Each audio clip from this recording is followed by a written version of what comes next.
नमस्कार दोस्तों, SSC CGL 2023 का नोटिफिकेशन जारी हो चुका है। इसको लेकर एक डिटेल्ड नोटिफिकेशन का वीडियो मैंने बनाया था, लेकिन आज हम बहुत खास बात करने जा रहे हैं कि क्योंकि हमारे पास जुलाई में इसका एग्जाम है, लगभग 3 से 3.5 महीने का समय हमारे पास है। मोटा मोटा देखा जाए तो 100 से 110 दिन के आसपास हमारे पास आज से हैं। तो आपका रूटीन कैसा होना चाहिए, स्टडी प्लान कैसा होना चाहिए, सारे विषयों को किस तरीके से पढ़ना है, सब चीजों पे हम बहुत अच्छे से बात करने वाले हैं। और मुझे पूरी उम्मीद है कि ये वीडियो काफी हेल्पफुल रहेगा आपके लिए और आप काफी अच्छे तरीके से पढ़ाई कर पाएंगे। और टॉपर्स किस तरीके से पढ़ते हैं, किस विषय को कैसे इंप्रूव किया जाता है, मैथ्स को क्या करें, रीजनिंग का क्या करें, इंग्लिश का क्या करें, सारे विषयों के बारे में हम बहुत शानदार तरीके से बात करेंगे।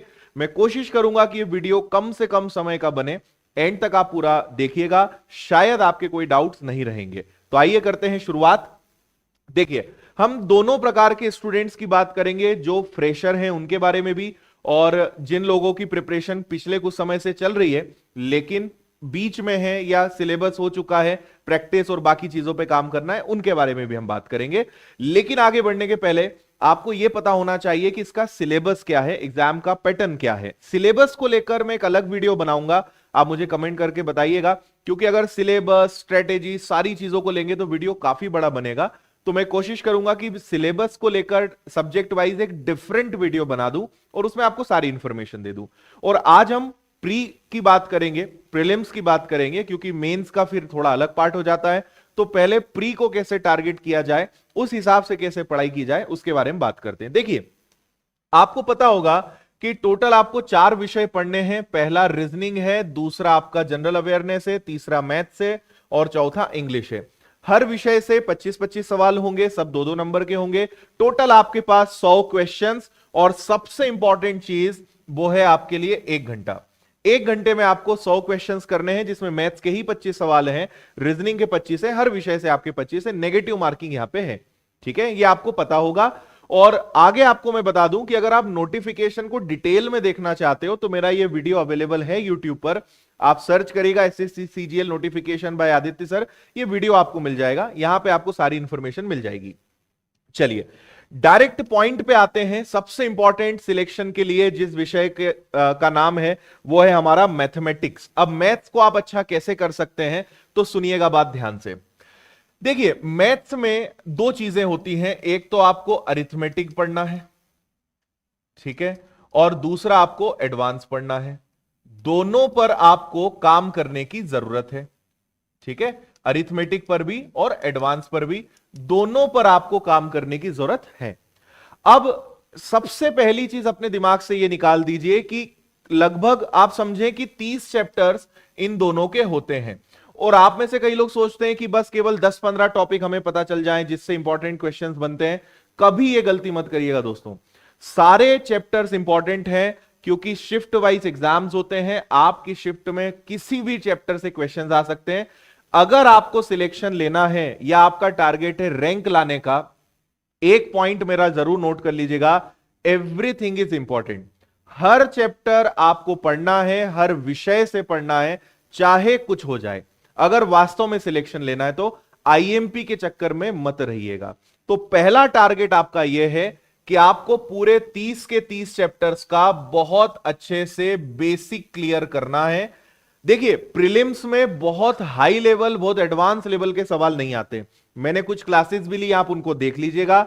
अगर आपका बेसिक भी अच्छा है, मैथ्स का मैं आपको बता रहा हूं, आप देख लेना, केवल बेसिक से और कैलकुलेशन के क्वेश्चंस आते हैं। मतलब क्वेश्चंस अगर हम कहें तो इसको दूसरी भाषा में कह सकते हैं कि इजी एंड कैलकुलेटिव। जो क्वेश्चंस आते हैं वो आसान आते हैं और कैलकुलेटिव आते हैं।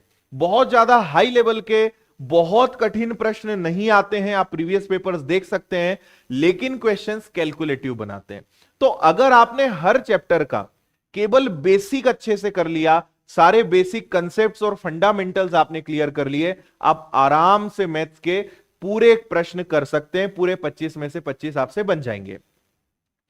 दूसरी अगर बात करें तो यह भी बात है कि 25 में से 2-4 सवाल तो यार डिफिकल्ट होंगे, लेकिन वो 2 या 4 सवाल होंगे। बाकी सवाल ऐसे नहीं होते हैं जो पूरा पेपर ही डिफिकल्ट आ जाए। तो ये ध्यान रखिएगा, 20-21 सवाल बहुत आसान होते हैं, 2-4 थोड़े से डिफिकल्ट होते हैं, और अगर आपने उस पर भी काम कर लिया तो वो भी बन जाएगा। मैथ्स स्कोरिंग सब्जेक्ट है, ये ध्यान रखिएगा। आप मैथ्स एकमात्र ऐसा विषय है जिसमें आप पूरे पूरे नंबर ला सकते हो, तो इसलिए सबसे पहली बात, डरना नहीं है, टेंशन नहीं लेना है कि हमारे पास 3-3.5 महीने, क्या हम कर पाएंगे। आप बहुत अच्छे से कर सकते हैं, लेकिन बेसिक्स पे काम करना शुरू करिए। एक तो यह ध्यान रखिए। दूसरा, आप एक चीज को अपने दिमाग में बिठा लें कि कैलकुलेशंस पे काम करें। एक टाइम आएगा जब आपसे सारे चैप्टर के प्रश्न बनेंगे, लेकिन आपको कैलकुलेशन में बहुत टाइम लगेगा। तो आपको मेरा सजेशन है कि अभी शुरुआत से ही लगभग 1 मंथ का टारगेट बनाइए और कैलकुलेशन पर खूब काम करिए। रोज आधा घंटा निकालिए, कभी मल्टीप्लिकेशन, कभी जोड़ना, कभी घटाना, कभी गुणा करना, पेन फ्री। और इसकी प्रैक्टिस कैसे करनी है आपको? इसकी प्रैक्टिस करनी है पेन फ्री, पेन का यूज नहीं करना है, और कैलकुलेशन की आपको प्रैक्टिस करनी है। शुरुआत में थोड़ी डिफिकल्टी आएगी क्योंकि हमें बचपन से पेन चलाने की आदत है, लेकिन बाद में आपका समय काफी कम होगा और आप एट द एंड यही रियलाइज करोगे कि कैलकुलेशंस के अलावा मैथ में कुछ नहीं है। उसको शुरुआत से ही अच्छा करिए, खूब उसकी प्रैक्टिस करिए, और चैप्टर्स आप साथ साथ करते जाएंगे। ठीक है, एक भी चैप्टर ऐसा नहीं है जो बहुत डिफिकल्ट हो, बस बेसिक्स आपको अच्छे से करना है। तो 2 ही चीजें मैं बता रहा हूं, आप इजी प्लस कैलकुलेटिव क्वेश्चन के लिए मेंटली प्रिपेयर रहिए। प्रश्न आसान होते हैं लेकिन कैलकुलेटिव होते हैं, और अगर अच्छे से प्रैक्टिस कर ली जाए तो कहीं कोई दिक्कत नहीं आती है। मैं थोड़ा सा आपको और ऊपर लेकर चलता हूं, थोड़ा रिवर्स लेकर मैं जाना चाहूंगा। एक गोल्डन रूल जो मैं हमेशा बोलता हूं कि अगर आपको कॉम्पिटिटिव एग्जाम्स में सक्सेस चाहिए, so mark my words, that is LRP। L का मतलब यहां पे होता है लर्न, आर का मतलब होता है यहां पे रिवीजन, और पी का मतलब यहां पे होता है प्रैक्टिस। और अगर आपने इन तीनों का अच्छे से बैलेंस बनाया तो आपको सक्सेस होने से कोई नहीं रोक सकता। जो मेरे रेगुलर स्टूडेंट्स होंगे उन्हें पता होगा कि ये रूल, इस रूल से मैंने सिलेक्शंस लिए हैं, करीबन 11 से 12 फाइनल सिलेक्शंस मैंने लिए अलग अलग फील्ड्स में, और यही रूल मैं आप सबको बताता हूं। अगर आप फ्रेशर हैं, नई नई तैयारी आप शुरू कर रहे हैं और इस एग्जाम को निकालना चाहते हैं, तो याद रखिएगा, मैं मैथ्स के उदाहरण से हमेशा बताता हूं कि हर चीज को अगर आप 10-10 पॉइंट दें तो आपकी सक्सेस 1000 हो जाएगी। आपने सोचा कि सर हमने लर्निंग तो ज्वाइन कर ली, रिवीजन कर लिया, सर हम प्रैक्टिस नहीं कर पाए। आप ध्यान रखिएगा, अगर किसी भी एक चीज को आपने मिस किया उसकी वैल्यू 0 होगी। और मैथ का रूल होता है कि अगर एक 0 आ गया, आपने कहीं पर कितना भी एफर्ट लगाया हो, लेकिन एंड रिजल्ट आपका 0 आएगा। इस सीक्वेंस को ध्यान रखना है। सबसे पहले आपको बेसिक सीखना है, उनका रिवीजन करते चलना है, और आखिरी में आपको प्रैक्टिस करनी है। तो मैं आपको मैथ्स पर वापस लेकर आ रहा हूं। कैलकुलेशंस पे डे 1 से काम करिए, हर चैप्टर के बेसिक्स को सीखने पे काम करिए, और फिर एक ही चीज आपके हाथ में रह जाती है, प्रैक्टिस, प्रैक्टिस एंड प्रैक्टिस। खूब प्रैक्टिस आपको करनी है। हर चैप्टर से 100 से 200 सवाल आपको मिनिमम लगाना है, और उससे भी एक और बेस्ट चीज मैं आपको बताता हूं कि प्रीवियस ईयर्स के क्वेश्चंस लगाइए। हम विनर्स की एप्लीकेशन पर भी ये चीज देंगे। आप अगर विनर्स के कोर्स में हैं तो आपको ये चीजें टॉपिक वाइज मिलेगी। बाकी हमने पिछले साल के आए हुए सारे जो पेपर्स हैं उनको भी ऐप पे अपलोड करा दिया है, कुछ कराने वाले हैं, तो उनको आप जरूर लगाइएगा। पुराने आए हुए 2021 के 2022 के पेपर जरूर लगाइए, आपका इंप्रूवमेंट काफी होगा। एक चीज आपको समझनी है कि केवल हमें दिन रात पढ़ना ही पढ़ना नहीं है। पढ़ना इन द सेंस कि बस हम क्लासेस देखे जा रहे हैं, है ना, ऑनलाइन पढ़ रहे हैं या ऑफलाइन पढ़ रहे हैं। प्रैक्टिस अगर आपने नहीं करी, आप कभी कोई एग्जाम नहीं निकाल पाएंगे। तो प्रैक्टिस का बहुत ज्यादा महत्व है, इसका आप हमेशा ध्यान रखिएगा। अभी मैं बहुत ज्यादा इसकी डेप्थ में नहीं जाना चाहता हूं क्योंकि हमें ओवरऑल बात करनी है, लेकिन फिर आप इस वीडियो को देखकर बताइएगा कि आपको किस चीज पे और क्या ज्यादा डीप नॉलेज चाहिए, मैं उसके बारे में आपको और बताऊंगा। आगे बढ़ते हैं रीजनिंग। मैं एक ही चीज बोलता हूं, रीजनिंग एकदम इजी है, इसका कभी टेंशन लेना मत। चैप्टर्स पढ़ो और प्रैक्टिस करो। रीजनिंग में आज तक किसी को दिक्कत ना आई है ना कभी आनी है।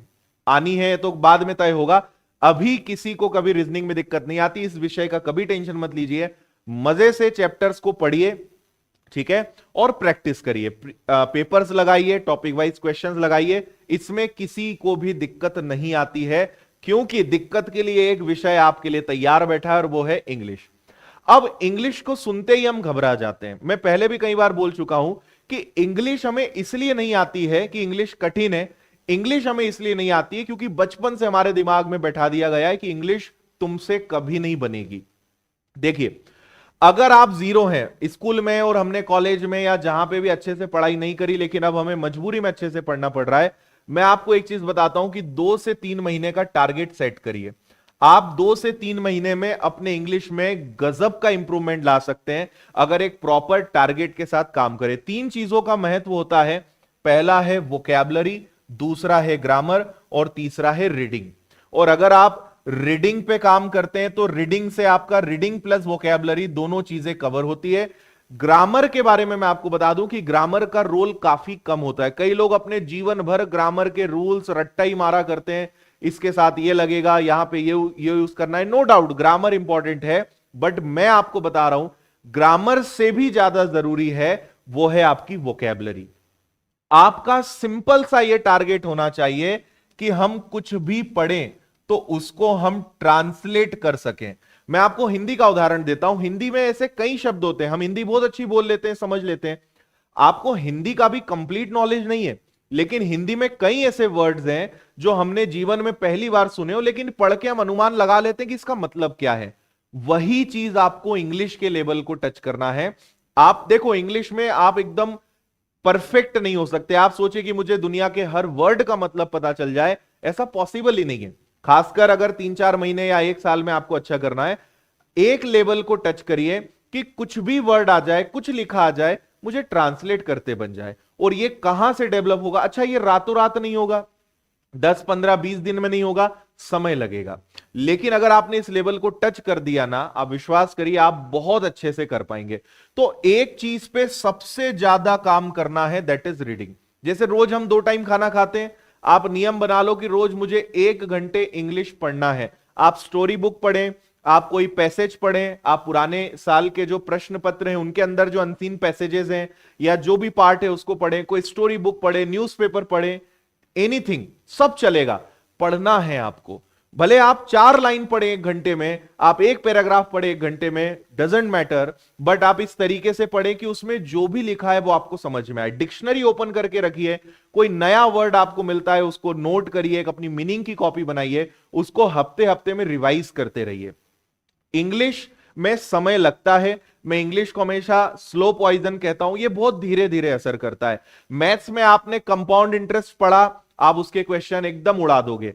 आपने इसमें आर्टिकल पढ़ लिया, नरेशन पढ़ लिया, टेंस पढ़ लिया, वॉइस पढ़ लिया, कुछ नहीं होगा, क्योंकि इसका असर तत्काल नहीं दिखता है। लगातार आप इस पे काम करेंगे तो 1 महीने, 1.5 महीने, 2 महीने बाद इसके रिजल्ट्स आना चालू होते हैं। बच्चों में धैर्य की बड़ी कमी होती है, पेशेंस ही नहीं है आप लोगों के अंदर। आज पढ़ा, कल से नंबर बढ़ने चाहिए, नहीं तो परसों से पढ़ाई बंद। आप इस लेवल पे अगर कभी चलेंगे, आप कभी सिलेक्शन नहीं ले पाएंगे।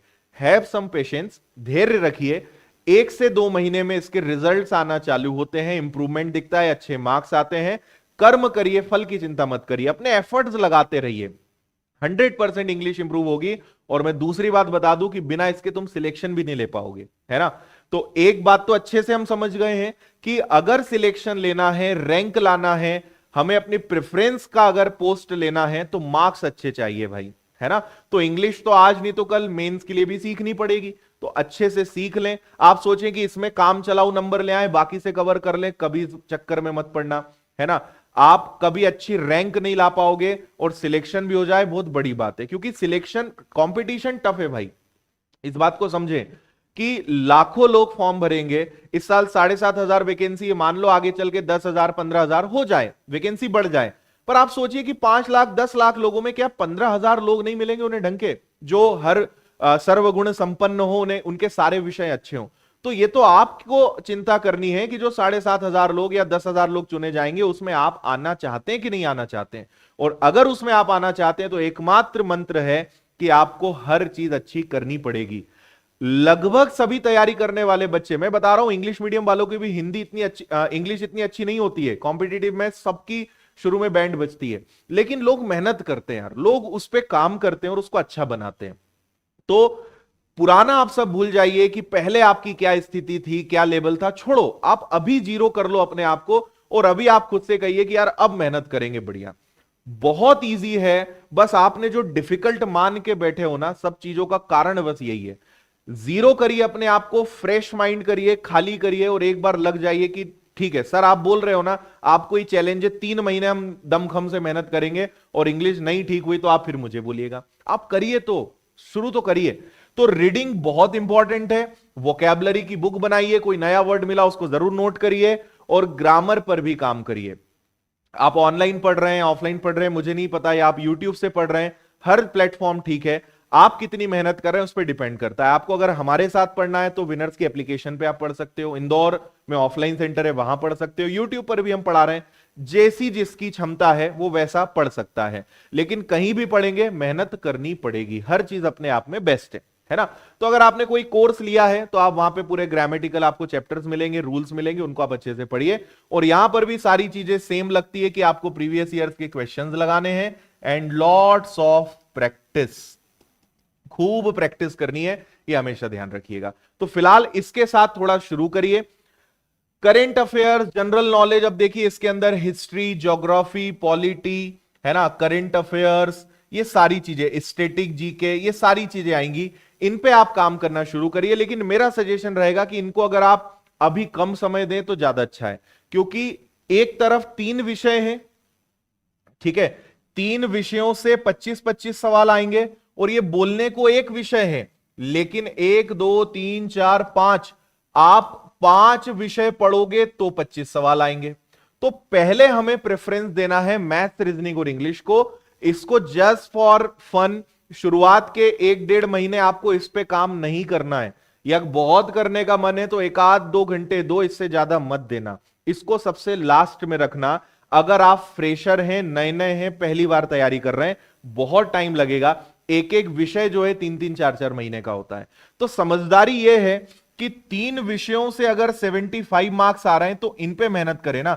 मैं ये नहीं बोल रहा हूं कि इनको छोड़ना है, पढ़ना है, लेकिन इनको थोड़ा बाद में। अगर मैथ्स भी अभी साफ है, रीजनिंग भी नहीं आती, इंग्लिश भी नहीं आती, पहले इनको करते हैं, इनको एक लेवल पे लाते हैं, क्योंकि इनका कभी अंत नहीं है। इनको तो आप 1 साल पढ़ोगे तब भी इनका अंत नहीं आएगा। इनमें आप 100% मार्क्स कभी नहीं ला सकते। कुछ ना कुछ ऐसा पूछेंगे जो आप बोलोगे यार ये पता नहीं कहां से पूछ लिया। तो इनका भी ज्यादा टेंशन नहीं लेना है। मैं मानता हूं कि इनको पढ़ने में मजा बहुत आता है। आपकी रोज इच्छा होगी करंट अफेयर्स, रोज फैक्ट्स मिलते हैं ना, रोज कुछ नया नया होता है, रटने को मिलता है। भारत का पहला व्यक्ति ये, तो दूसरा ये, तो विश्व का ये, पढ़ने में बड़ा मजा आता है। बट ये आपको बहुत ज्यादा सिलेक्शन नहीं दिलाएगा। तो आपको मेरा सजेशन रहेगा इसके लिए कि आप न्यूज़पेपर पढ़ने की आदत बनाइए। न्यूज़पेपर रीडिंग डेली करिए, ठीक है। आप करंट अफेयर्स की अगर कोई ऑनलाइन क्लास देखते हैं तो देखिए, उसमें मेरा सजेशन रहेगा कि रिकॉर्डेड देखो तो और ज्यादा अच्छा। लाइव से ज्यादा आपका समय बचता है रिकॉर्डेड में, तो इसको मेंटेन करिए। और अगर आपकी इच्छा है तो इनमें से हिस्ट्री, ज्योग्राफी, पॉलिटी में से कोई एक आधा विषय 1 आध घंटा पढ़ना चालू कर दीजिए। या आपने कोर्स अटेंड किया है, कोर्स लिया है, तो उसमें जो लेक्चर्स हैं उनको आप देखना चालू कर दीजिए। उस समय जब आपका मन कुछ फ्रेश, माइंड फ्रेश करने का मन हो, ऐसा मन हो कि कुछ हल्का फुल्का देख लेते, तब। लेकिन मैथ्स, रीजनिंग, इंग्लिश को प्रायोरिटी दीजिएगा, इसका विशेष ध्यान आप रखना सब लोग, ठीक है भाई। तो अभी फिलहाल ये है। अच्छा, मैं आपको ऐसा नहीं कि ये बता के फिर बस हम गायब हो जाएंगे। अभी आपको जो करना है मैं बस वो बता रहा हूं। मैं आपको अभी दुनिया भर की चीजें बता दूं, ऐसा करना है, वैसा करना है, आप कर नहीं पाओगे। अभी जो मैं बता रहा हूं आप वो शुरू करिए। मैं आपसे 15-20 दिन बाद फिर मिलूंगा, फिर मैं बताऊंगा कि अब आपको अपनी रणनीति में क्या चेंज करना है, अब स्टडी प्लान क्या करना है। मैं समय समय पे आपको सारी चीजें गाइड करूंगा, लेकिन आपको अभी जिन चीजों का ध्यान रखना है बस वो मैं आपको वो बता रहा हूं, है ना। अब एक आखिरी सेक्शन पे आते हैं जो बहुत ज्यादा जरूरी है। देखिए, आप एक चीज समझिए कि सक्सेस का सबसे इंपॉर्टेंट, है ना, या इसको बहुत नॉर्मल में कहूं कंसिस्टेंसी, या आसान भाषा में कहूं कंसिस्टेंसी लिखूंगा तो आप बोलोगे ये कौन सा भारी शब्द मार दिया। रेगुलरिटी।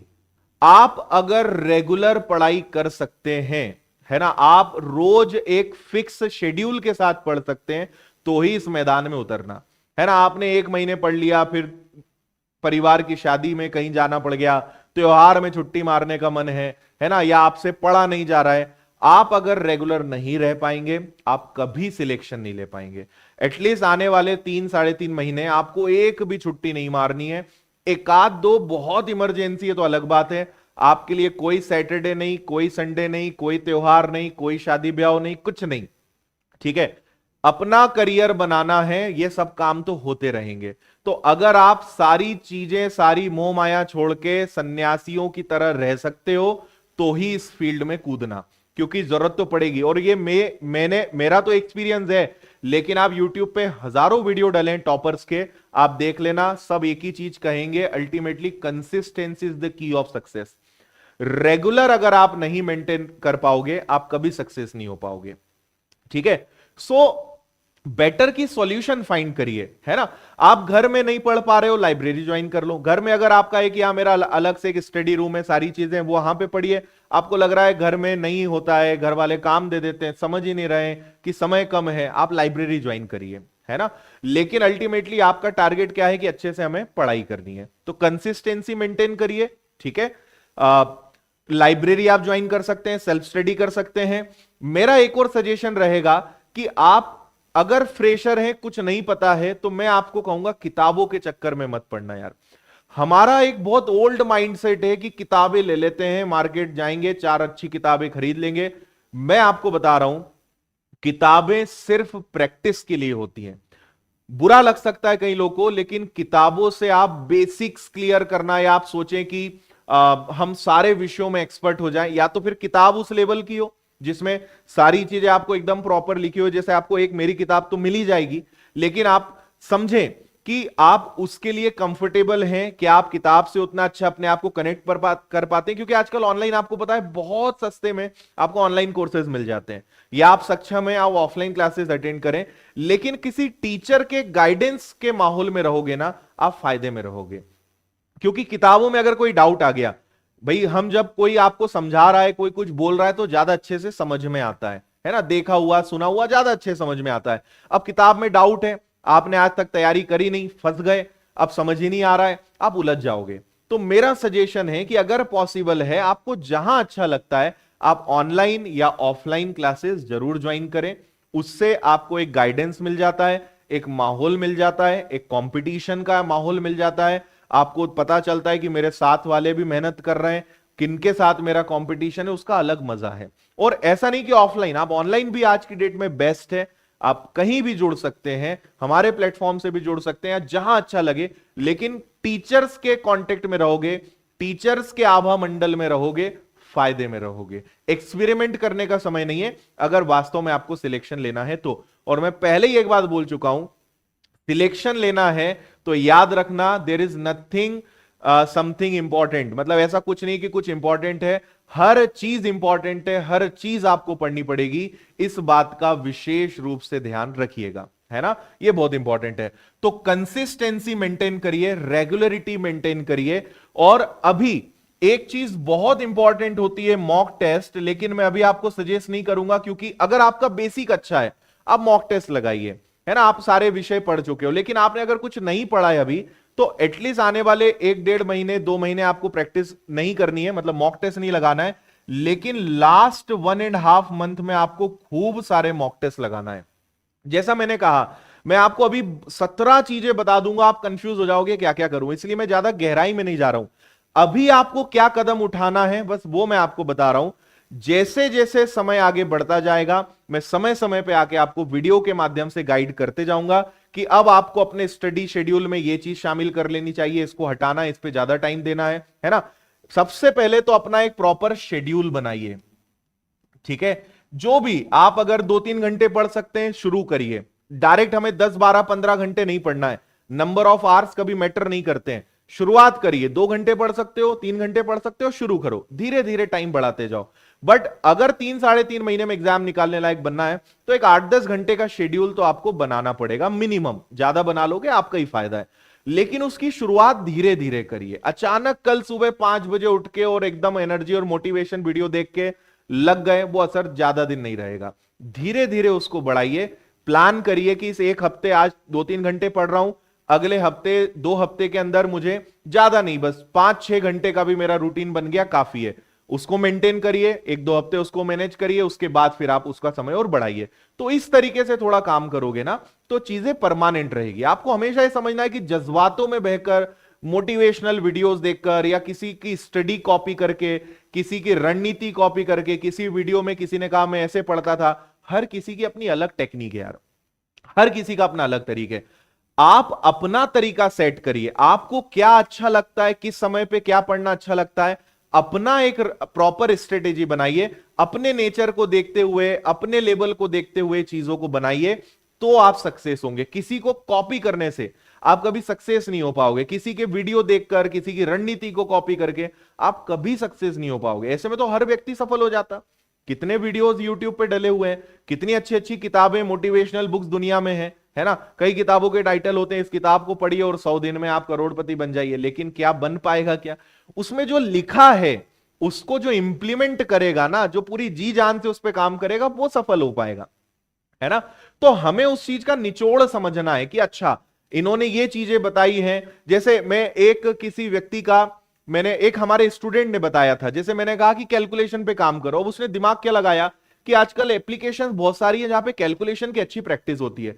तो वो क्या करता था कि जब भी फ्री टाइम होता था, नींद आती थी, माइंड फ्रेश करना होता था, तो वो एप्लीकेशंस खोल लेता था और वहां पे कैलकुलेशंस के बहुत अच्छे अच्छे क्वेश्चंस दिए रहते थे, उससे प्रैक्टिस कर लेता था।